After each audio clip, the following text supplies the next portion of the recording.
అందరికీ నమస్కారం. నా పేరు సుధీర్ సండ్రా. నేను ఒక సైకాలజిస్ట్ అండ్ కెరీర్ కౌన్సిలర్ని. టైటిల్ చూసి ఒకసారిగా ఆశ్చర్యపోతున్నారా? ఏంటి స్టడీ టిప్స్ ఫర్ పేరెంట్స్ అని.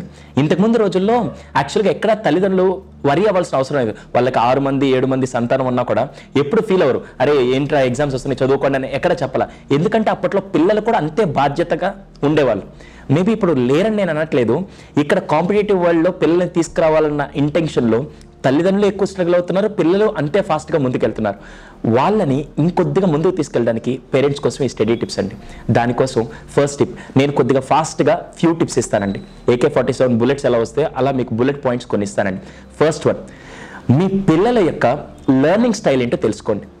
సార్ ఏంటి లెర్నింగ్ స్టైల్ అంటే, మామూలుగా లెర్నింగ్ స్టైల్స్ 4 రకాలు ఉంటాయి. ఒకటి చూస్తూ నేర్చుకోవడం, అర్థమైందా? విజువల్ లెర్నింగ్ అంటారు, చూసి నేర్చుకోవడం. రెండోది రాస్తూ చదువుతూ నేర్చుకోవడం, లేదా రాస్తూ చదువుతూ, మళ్ళీ గుర్తుపెట్టుకోండి. మూడోది ఇంకా చాలా ఇంపార్టెంట్, అదేంటంటే విని నేర్చుకోవడం. అంటే కొంతమంది చూడండి క్లాస్లో వినేసి ఇంకా వాళ్ళు వచ్చి ఎగ్జామ్స్లో రాసేస్తూ ఉంటారు. That is called auditory learning. Fourth one, it's completely different, that is called kinesthetic learning. అంటే ఏంటంటే టచ్ చేసి నేర్చుకోవడం, ప్రాక్టికల్ ఎక్స్పీరియన్స్ ద్వారా నేర్చుకోవడం. మీ పిల్లల్ని ఏ లెర్నింగ్ స్టైల్లో నేర్చుకోండి. కొంతమందికి పుస్తకాలు ఇచ్చి అరే చదవరా, ఏంట్రా అసలు నీకు ఎంత చదివినా రావట్లేదు, మీరు అంటూ ఉంటారు ఎంత చదివినా మా వాడికి రావట్లేదని చెప్పి. First find out his learning style. అతనికి ఎలా చదివితే వస్తుందో ఫస్ట్ ఆ లెర్నింగ్ స్టైల్ మీరు కనిపెట్టండి. ఇప్పుడు నాకు ఏదన్నా చూసినా లేకుంటే వింటే చాలా బ్రెయిన్లో గుర్తుండిపోతుంది. నాకు పుస్తకం ఇచ్చి కూర్చొని చదవమంటే నేను చదవలేను. కానీ ప్రాక్టికల్గా వీడియోస్ చూడొచ్చు, లేకుంటే ప్రాక్టికల్ ఎక్స్పెరిమెంట్స్ ద్వారా నేర్చుకుంటే మాత్రం చాలా గుర్తుంటుంది. So that's my learning style. ఇప్పుడు నాకు పుస్తకం ఇచ్చి మా మదర్ అరే నువ్వు కూర్చొని చదువుకోవాలంటే 3 గంటలు 5 గంటలు కూర్చుంటాను. పుస్తకం అయితే ఉంటుంది కానీ కంటెంట్ మాత్రం బ్రెయిన్లోకి వెళ్ళదండి. ఈ రెండు నుంచి ఫస్ట్ కనిపెట్టండి మీ పిల్లాడి యొక్క లెర్నింగ్ స్టైల్ ఏంటండి. రెండోది చాలా చాలా చాలా important, be a cheer leader not as a fear leader. Sir ఏంటిది చీర్ లీడర్ ఏంటి, ఫియర్ లీడర్ ఏంటి?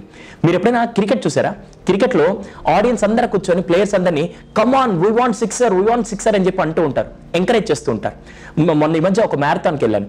మ్యారథాన్ యాక్చువల్గా 16 కిలోమీటర్స్ పరిగెట్టాలి. 12 కిలోమీటర్స్ పరిగెట్టిన తర్వాత I was feeling so tired and I'm unable to move ahead.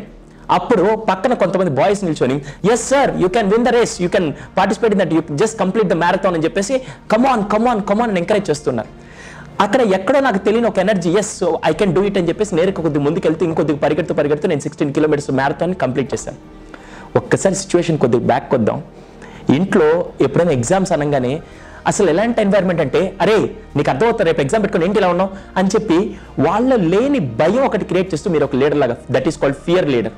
అలా కాకుండా అరే ఇప్పుడుదా చదివావు కదా, ఈ సంవత్సరం అంతా చదివింది, రేపు ఎగ్జామ్ జస్ట్ వెళ్ళి గేమ్ ఎలా పార్టిసిపేట్ చేస్తావు ఇక్కడ కూడా అలాగే పార్టిసిపేట్ చేసి హ్యాపీగా అని చెప్పి యూ క్యాన్ డూ ఇట్ అని చెప్పి be a cheer leader not as a fear leader. అర్థమైందా? సో అక్కడ స్పోర్ట్స్లో ఎంకరేజ్ చేస్తే వాడు ఎంత బాగా ముందుకు వస్తాడు, ఇక్కడ కూడా మీ ఎంకరేజ్మెంట్ అంత బాగా ముందుకు వస్తుంది. థర్డ్ పాయింట్, మేజర్గా నేను అబ్జర్వ్ చేస్తే థర్డ్ పాయింట్ ఏంటంటే, ఎగ్జామ్కి వెళ్ళే రోజు ఉదయాన్నే మీ పిల్లాడు ఎటువంటి తప్పు చేసినా, మీ అమ్మాయి ఎటువంటి తప్పు చేసినా కూడా don't shout on them or else don't show your anger on them. ఇప్పుడు అరే ఉదయం లేకుండా ఏం చేస్తున్నావు, ఆ హాల్ టికెట్ పెట్టుకో, అసలు క్యారేజ్ ఏదైనా టిఫిన్ తినరా, పాలు తాగరా, ఎన్నిసార్లు చెప్పాలి నీకు, పాలు తాక్కుంటూ వెళ్తే నీరసం అయిపోతాను, మళ్ళీ అక్కడ వాడికి ఎలా ఉంటుంది తెలుసా? ఆ కైండ్ ఆఫ్ నెగిటివ్ ఎన్వైర్న్మెంట్ ఏది క్రియేట్ చేయదు. జస్ట్ ఎంత కూల్గా ఎంత పాజిటివ్గా ఇంటి దగ్గర నుంచి బయలుదేరితే అంత బాగా అతని మైండ్ చాలా రిఫ్రెష్గా ఉంటుంది. మనం చాలామంది ఏం చేస్తామంటే వాడు తప్పులు చేస్తున్నాడు, కొద్దిగా తిడితే ఇటు సరిదిద్దుకుంటాడు, లేకుంటే నెక్స్ట్ ఎగ్జామ్కైనా బాగుపడతాడని చెప్పి మనం అనుకుంటాం. కానీ ఆ నెగిటివ్ గొడవల వల్ల లేకుంటే ఆ కోపాన్ని ఈ ఎగ్జామ్ హాల్లో క్యారీ చేసేసరికి ఇతని మైండ్ కొద్దిగా ఫ్రస్ట్రేషన్లో ఉంటుంది, ఇరిటేటెడ్గా ఉంటుంది. అలా కాకుండా జస్ట్ అది కట్ చేయడానికి బాగా గుర్తుపెట్టుకోండి, ఇంటి దగ్గర నుంచి వెళ్ళేటప్పుడు చాలా పాజిటివ్గా, కావాలంటే అతను తప్పు చేసి సాయంత్రం ఇంటికి వచ్చాక అరే ఇలా కాదు నన్ను ఇలా చేయి అని చెప్పి మీరు చెప్పండి. బట్ మార్నింగ్ వెళ్ళేటప్పుడు మాత్రం ఎన్ని ప్రాబ్లమ్స్ ఉన్నా మీరు ఫస్ట్ రిలాక్స్డ్గా ఉండి ఆ అబ్బాయిని అలా రిలాక్స్డ్గా పంపించండి. అతను హాల్ టికెట్ పెట్టుకోలేదు, మీరు సెట్ చేసి పంపించండి. పెన్ను బుక్ ఏది మర్చిపోయినా కూడా అది నీట్గా సెట్ చేసి పంపించండి. But don't shout on them, don't create that kind of environment while he is leaving for examination. అర్థమైందా? సో మేక్ షూర్ ఈ ఫ్యూ టిప్స్ చూస్తూ ఉండండి.